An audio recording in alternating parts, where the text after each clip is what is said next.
नमस्कार, मैं हूं निकिता और आप देख रहे हैं सत्य हिंदी। एक नजर डालते हैं अब तक की सुर्खियों पर। ईरान के लिए ट्रंप का नया मैसेज, बिना शर्त सरेंडर के अलावा कोई समझौता नहीं। ट्रंप, स्पेन के प्रधानमंत्री ने ईरान पर अमेरिकी हमले को बताया बहुत बड़ी गलती।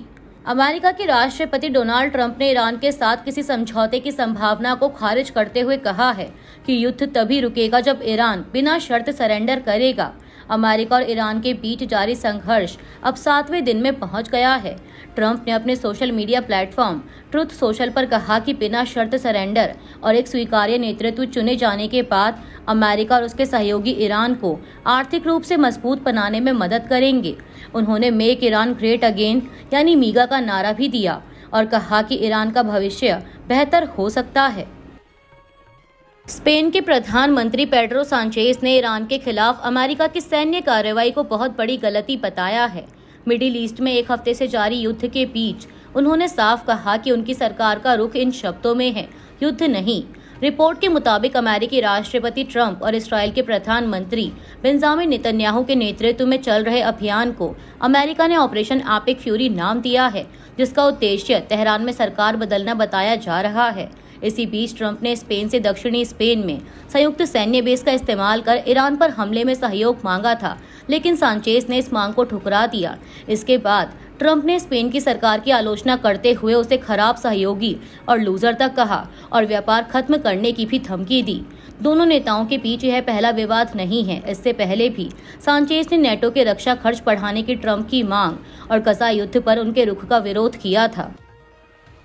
शनिवार को जेडीयू की सदस्यता लेंगे नीतीश के बेटे। जेडीयू के मुख्य प्रवक्ता नीरज कुमार ने कहा है कि नीतीश कुमार के बेटे निशांत कुमार शनिवार को जेडीयू में शामिल होंगे। नीरज कुमार ने पार्टी मीटिंग के बाद मीडिया से बात करते हुए कहा कि कार्यकारी अध्यक्ष संजय झा, केंद्रीय मंत्री लल्लन सिंह और विधायकों ने निशांत कुमार के राजनीति में आने की मांग की। निशांत कुमार कल जेडीयू की सदस्यता ग्रहण करेंगे। उन्होंने आगे कहा कि निशांत कुमार ने यह तय किया है कि वो पूरे राज्य का दौरा भी करेंगे और नीतीश कुमार ने विधायकों को आश्वस्त किया है कि जैसे मुख्यमंत्री के तौर पर मैं एक्टिव रहा, ठीक उसी तरह से मैं अब भी आपके संपर्क में रहूंगा। हालांकि नीरज कुमार ने यह स्पष्ट नहीं किया कि निशांत कुमार सरकार का हिस्सा होंगे या नहीं। गौरतलब है कि नीतीश कुमार ने गुरुवार को राज्यसभा के लिए नामांकन दाखिल किया है। नेपाल में आम चुनाव के लिए वोटों की गिनती जारी है। शुरुआती रुझानों में राष्ट्रीय स्वतंत्र पार्टी आगे चल रही है। बीबीसी नेपाली के मुताबिक आरएसपी 108 सीटों पर आगे चल रही है, जबकि नेपाली कांग्रेस 13, सीपीएन यूएमएल 10 और नेपाली कम्युनिस्ट पार्टी सिर्फ 9 सीटों पर आगे है। मतगणना की पूरी प्रक्रिया में 3 से 4 दिन लग सकते हैं। नेपाल के चुनाव आयोग ने 9 मार्च तक मतगणना पूरी करने की बात कही थी। बता दें कि नेपाल संसद में कुल 275 सीटें हैं, लेकिन यहां मिक्स्ड इलेक्टोरल सिस्टम है। एक बैलेट पेपर में मतदाता अपने क्षेत्र के उम्मीदवार को वोट देता है, जबकि दूसरे बैलेट पेपर में राजनीतिक पार्टी को वोट देना होता है। जिस पार्टी को जितने प्रतिशत वोट मिलते हैं, उसी हिसाब से उसे संसद में सीटें मिलती हैं। अमेरिका की भारतीय रिफाइनरियों को रूसी तेल खरीदने के लिए 30 दिन की अस्थायी छूट देने के ऐलान के बाद बीजेपी ने इसे प्रधानमंत्री नरेंद्र मोदी की स्ट्रेटेजिक ऑयल डिप्लोमेसी की सफलता बताया है। भाजपा प्रवक्ता प्रदीप भंडारी ने कहा कि यह राहुल गांधी और कांग्रेस के लिए बड़ा झटका है और उन पर तेल की कमी को लेकर फेक न्यूज फैलाने का आरोप लगाया। वहीं कांग्रेस के नेता जयराम रमेश ने सरकार पर हमला करते हुए इसे अमेरिकन ब्लैकमेल बताया और पूछा कि यह कब तक चलेगा। इस मुद्दे पर बीजेपी और कांग्रेस के बीच राजनीतिक बयानबाजी तेज हो गई है।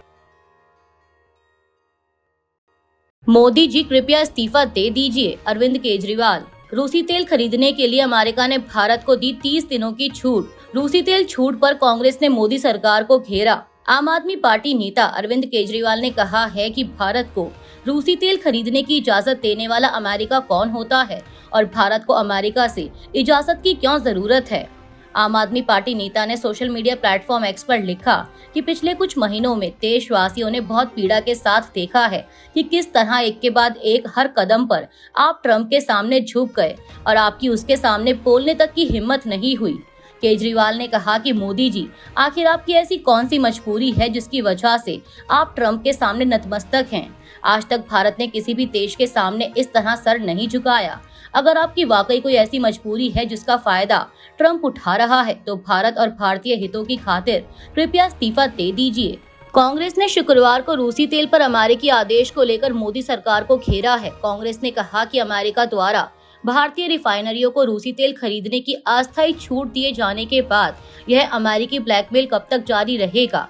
पार्टी ने इस मुद्दे को लेकर केंद्र की मोदी सरकार से सवाल किया कि क्या भारत की विदेश नीति अब अमेरिकी दबाव के आगे झुक रही है। दरअसल यह विवाद तब शुरू हुआ जब अमेरिका ने भारत की रिफाइनरियों को रूसी तेल खरीदने के लिए 30 दिनों की अस्थायी छूट दी। यह फैसला अमेरिका ने मध्य पूर्व में बढ़ते तनाव और वैश्विक ऊर्जा आपूर्ति पर दबाव को देखते हुए लिया है। अमेरिकी ट्रेजरी सेक्रेटरी स्कॉट बेसेंट ने बताया कि यह छूट सिर्फ उन रूसी तेल कार्गो के लिए है जो पहले से समुद्र में फंसे हुए हैं, ताकि वैश्विक तेल बाजार में आपूर्ति बनी रहे। उन्होंने कहा कि ईरान क्षेत्र में संघर्ष बढ़ाकर ऊर्जा बाजार को प्रभावित करने की कोशिश कर रहा है। उन्होंने यह भी कहा कि भारत अमेरिका का अहम साझेदार है और उम्मीद है कि भारत आगे चलकर अमेरिकी तेल की खरीद बढ़ाएगा। यह फैसला ऐसे समय में आया है जब स्ट्रेट ऑफ हॉर्मुज जैसे महत्वपूर्ण समुद्री मार्ग पर खतरा बढ़ गया है। रूसी तेल खरीद पर अमेरिका के बयान को लेकर कांग्रेस ने शुक्रवार को कहा कि 11 फरवरी 2026 को लोकसभा में बोलते हुए विपक्ष के नेता राहुल गांधी ने भारत की ऊर्जा सुरक्षा के खतरे में होने की चेतावनी दी थी। उन्होंने कहा था कि अमेरिका ही तय करेगा कि हम किससे तेल खरीद सकते हैं और किससे नहीं, चाहे रूस से खरीदना हो या ईरान से, अमेरिका ही फैसला करेगा, लेकिन हमारे प्रधानमंत्री फैसला नहीं करेंगे। सबूत सबके सामने हैं और इस कॉम्प्रोमाइज्ड प्रधानमंत्री की चुप्पी शर्मनाक है। राहुल गांधी ने कहा कि भारत की विदेश नीति हमारे लोगों की सामूहिक इच्छा से पैदा होती है। यह हमारे इतिहास, हमारी भौगोलिक स्थिति और सत्य एवं अहिंसा पर आधारित हमारी आध्यात्मिक विचारधारा में निहित होनी चाहिए। आज हम जो देख रहे हैं वह नीति नहीं है, यह एक भ्रष्ट व्यक्ति के शोषण का परिणाम है। वहीं कांग्रेस सांसद मनीष तिवारी ने अमेरिका की भाषा पर सवाल उठाते हुए भारत की स्वतंत्रता पर गंभीर चिंता जताई। उन्होंने कहा कि 30 दिन की छूट जारी करना, यह घमंडी भाषा नव साम्राज्यवादी अहंकार से भरी हुई है। क्या हम कोई केला गणराज्य हैं कि हमें अपनी ऊर्जा सुरक्षा की जरूरतों के लिए अमेरिका से अनुमति चाहिए। मिडिल ईस्ट युद्ध पर राहुल गांधी का बड़ा बयान। यह वैश्विक शक्तियों के बीच टकराव है जिसमें रूस और चीन भी शामिल हैं। कांग्रेस नेता राहुल गांधी ने मिडिल ईस्ट में जारी युद्ध को लेकर बड़ा बयान दिया है। केरल के इडुक्की में कार्यक्रम में उन्होंने कहा कि ऊपर से यह संघर्ष अमेरिका, इस्राइल और ईरान के बीच लगता है, लेकिन असल में यह वैश्विक शक्तियों के बीच टकराव है जिसमें चीन और रूस भी शामिल हैं। उन्होंने कहा कि दुनिया अब एक मल्टीपोलर दौर में है, जहां अमेरिका एक सुपर पावर है और चीन उसका बड़ा चुनौती करता है। राहुल गांधी ने चेतावनी दी कि मिडिल ईस्ट में बढ़ते तनाव से भारत की ऊर्जा सुरक्षा पर बड़ा असर पड़ सकता है। उन्होंने कहा कि स्ट्रेट ऑफ हॉर्मुज के आसपास बढ़ते खतरे और तेल आपूर्ति में रुकावट से वैश्विक तेल कीमतें बढ़ सकती हैं, जिससे भारत में महंगाई बढ़ेगी और आर्थिक वृद्धि धीमी पड़ सकती है। उन्होंने कहा कि भारत की ऊर्जा जरूरतों का बड़ा हिस्सा मिडिल ईस्ट से आता है, इसलिए भारत को अपनी विदेश नीति पर बहुत सावधानी और स्पष्टता रखनी होगी ताकि वह बड़े देशों के टकराव में फंसने से बच सके। अमेरिका और ईरान के बीच जारी युद्ध की लागत को लेकर बड़ी जानकारी सामने आई है। रिपोर्ट के अनुसार यह युद्ध अमेरिका को लगभग $1 अरब प्रतिदिन पड़ सकता है। युद्ध शुरू होने के पहले 24 घंटों में ही करीब $779 मिलियन खर्च हो गए थे, जबकि सैनिकों और हथियारों की तैनाती पर पहले ही $630 मिलियन खर्च हो चुके थे। इस युद्ध में महंगे हथियारों का बड़े पैमाने पर इस्तेमाल हो रहा है, जैसे टॉमाहॉक मिसाइल 1.5 से $2 मिलियन, थर्ड इंटरसेप्टर लगभग $12.8 मिलियन और पैट्रियोट मिसाइल लगभग $4 मिलियन। पेंटागन ने हथियारों के भंडार को दोबारा भरने के लिए $50 अरब के अतिरिक्त बजट की मांग भी की है। अनुमान है कि यदि युद्ध लंबा चला तो अमेरिका की कुल लागत 40 से $95 अरब तक पहुंच सकती है। वहीं इसराइल को भी भारी आर्थिक बोझ उठाना पड़ रहा है और उसकी दैनिक युद्ध लागत 200 से $500 मिलियन तक हो सकती है। इस बीच राष्ट्रपति ट्रंप ने कहा है कि तेल और पेट्रोल की बढ़ती कीमतों को लेकर अमेरिकियों को ज्यादा चिंता करने की जरूरत नहीं है। स्थायी शांति चाहते हैं लेकिन अधिकारों की रक्षा से पीछे नहीं हटेंगे। ईरान के राष्ट्रपति मसूद पेजेश्कियान ने हमलों के बीच कहा है कि वह स्थायी शांति स्थापित करने के लिए तैयार हैं, लेकिन साथ ही कहा कि वह अपने अधिकारों की रक्षा करने में नहीं हिचकेंगे। राष्ट्रपति पेजेश्कियान ने सोशल मीडिया प्लेटफॉर्म एक्स पर लिखा कि कुछ देशों ने मध्यस्थता की कोशिश शुरू की है, हमारा जवाब साफ है, हम क्षेत्र में स्थायी शांति के लिए प्रतिबद्ध हैं, लेकिन अपने देश की गरिमा और अधिकार की रक्षा करने में हमें जरा भी हिचक नहीं है। उन्होंने अमेरिका और इसराइल पर निशाना साधते हुए कहा कि मध्यस्थता का मकसद उन लोगों को दिखाना चाहिए जिन्होंने ईरानी जनता को कम आंककर उकसावे की आग भड़काई है। भारत में पेट्रोल डीजल की कमी की आशंकाओं पर तेल कंपनी का बयान। भारत पेट्रोलियम ने पेट्रोल और डीजल की कमी की आशंकाओं को पूरी तरह निराधार बताया है। साथ ही कहा है कि अफवाहों पर विश्वास न करते हुए पेट्रोल पंपों पर भीड़ न लगाएं। भारत पेट्रोलियम ने एक्स पर लिखा कि कुछ जगहों पर पेट्रोल और डीजल की कमी की अफवाहें पूरी तरह निराधार हैं।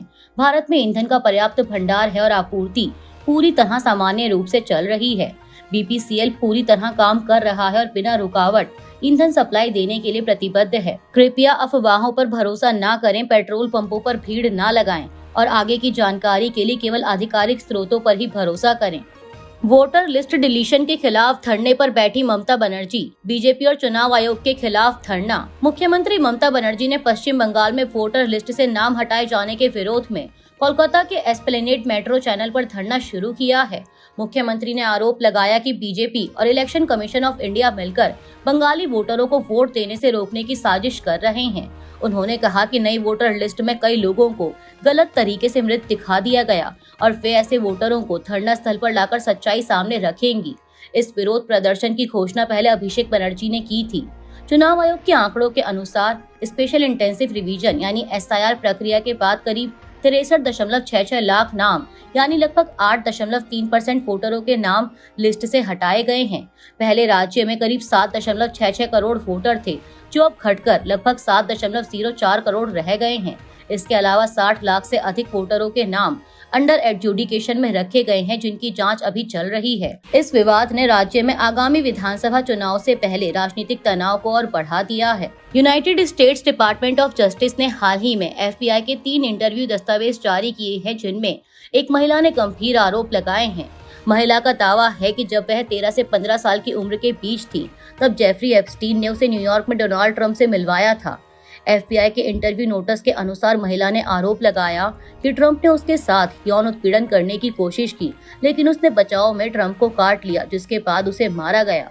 महिला ने यह भी कहा कि बाद में उसे और उसके करीबी लोगों को धमकी भरे फोन कॉल भी आए। हालांकि ट्रंप ने इन सभी आरोपों से इनकार किया है। व्हाइट हाउस की प्रेस सचिव कैरोलिन लेविट ने इन आरोपों को पूरी तरह बेबुनियाद बताया। इसी बीच US House Committee on Oversight and Government Reform यह जांच कर रही है कि क्या एप्स्टीन से जुड़े कुछ दस्तावेज पहले जनता से छिपाए गए थे। यह मामला अमेरिकी राजनीति में नई बहस और विवाद का कारण बन गया है। अभी के लिए इतना ही। बाकी की देश दुनिया की बड़ी खबरों के लिए जुड़े रहिए सत्य हिंदी के साथ।